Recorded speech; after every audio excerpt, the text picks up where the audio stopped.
안녕하세요. 모란 크드적용 원장 이준영입니다.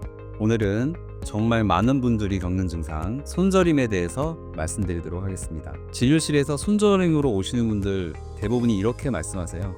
원장님, 저 목 디스크죠? 목이 안 좋은가 봐요.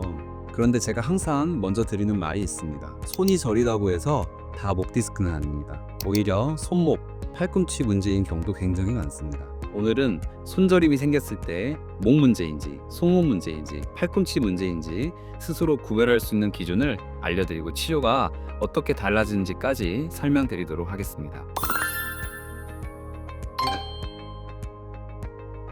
자, 손저림은 크게 세 가지로 나눌 수 있습니다.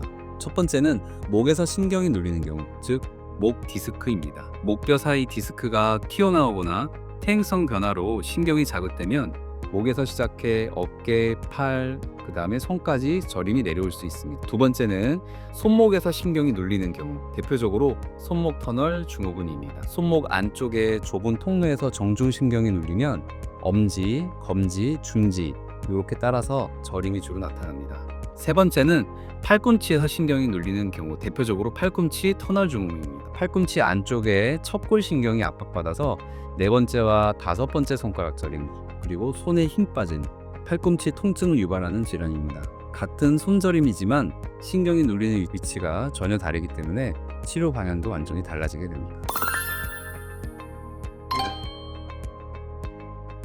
자, 가장 쉽게 구별하는 방법은 어느 손가락이 저리냐 하는 것입니다. 요 세 손가락, 엄지, 검지, 중지 위주로 저린다.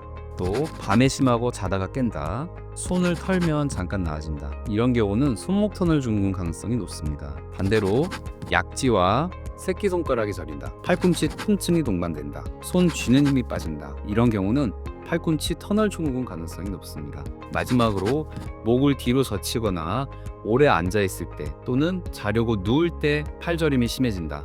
반대로 팔을 들면 팔저림이 좋아진다. 어깨에서 팔로 내려가는 통증이 동반된다. 이런 경우는 목 디스크 가능성이 높습니다. 손저림은 위치 그리고 목 움직임과의 관계, 이 두 가지만 보셔도 큰 도움이 됩니다. 사례를 한번 살펴보겠습니다.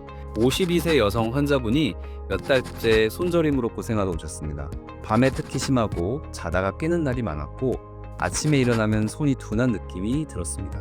이미 목 치료를 받았지만 큰 차도가 없었고요. 진찰을 보니 엄지부터 중지까지 저림이 뚜렷했고 손목의 어떤 특정 자세에서 증상이 더 심해졌고 따라서 손목 터널 증후군으로 진단하고 약물 치료와 정중신교 주위에 스테로이드 주사 치료를 진행했습니다.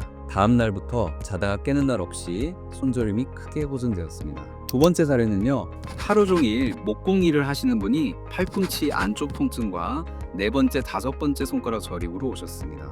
새끼손가락 저림감이 주 증상이었고 주먹을 쥘 때 힘 빠지는 느낌도 호소하셨습니다. 신경전도 근전도 검사상에 팔꿈치 터널 증후군으로 진단하였고 약물 치료와 체충격파 치료 그리고 팔꿈치 내측에 척골신경 차단술을 시행한 이후에는 증상이 대부분 좋아지셨습니다. 손목 터널 증후군과 비슷하게 손과 팔을 과도하게 사용한 게 주 원인이었습니다. 자, 세 번째는 목 디스크가 원인이었던 사례입니다. 48세 남성 환자분이었는데 손저림과 함께 목에서 어깨, 팔 바깥쪽으로 내려가는 통증이 있었습니다. 특히 새끼손가락까지 저렸고요.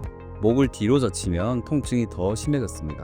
MRI 검사에서 목 디스크로 인한 신경 압박이 확인되었던 사례입니다. 이 경우 치료는 단계적으로 진행을 합니다. 먼저 약물과 물리치료를 해보고요. 통증이 지속되면 목에 신경차단술을 고려하게 됩니다. 신경차단술은 압박받는 신경 주변에 약물을 정확하게 주입해서 염증과 부종을 줄여주는 치료입니다.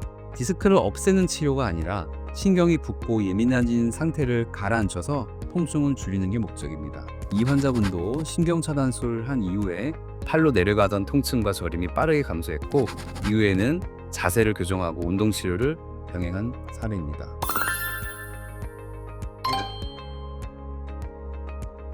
손목 터널 증후군과 팔꿈치 터널 증후군은 손과 팔 근육의 과도한 사용으로 인해서 각각 손목과 그리고 팔꿈치에서 신경이 눌리는 병입니다. 손목과 팔꿈치 사용 습관을 교정하고요.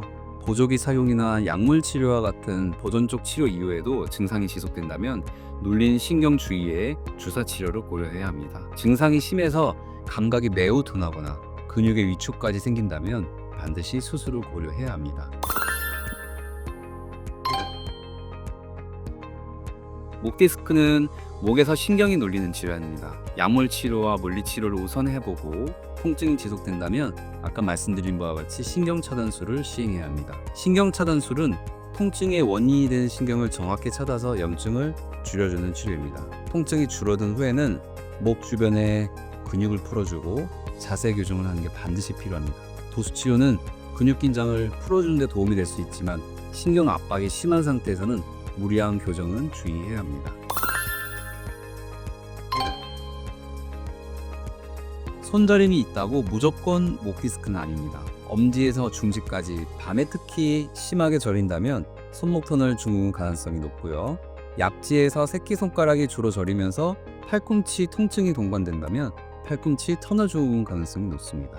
목, 어깨, 팔 통증이 심하면서 손가락 저림감이 동반되고 목을 뒤로 젖힐 때 통증이 악화된다면 목 디스크 가능성이 높습니다. 원인이 다르면 치료도 완전히 달라집니다. 손저림이 지속된다면 참지 마시고 정확한 진단을 받아보시기 바랍니다. 오늘 영상이 도움이 되셨다면 구독과 좋아요 부탁드립니다. 무한텐데차 의원원장 이준영이었습니다. 감사합니다.